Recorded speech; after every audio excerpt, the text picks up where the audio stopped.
So they are climbing this hill for Ehulehu to declare the Igwa Nshi festival in Ogui open.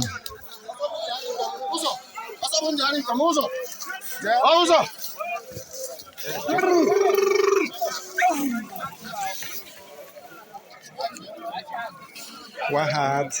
Hello.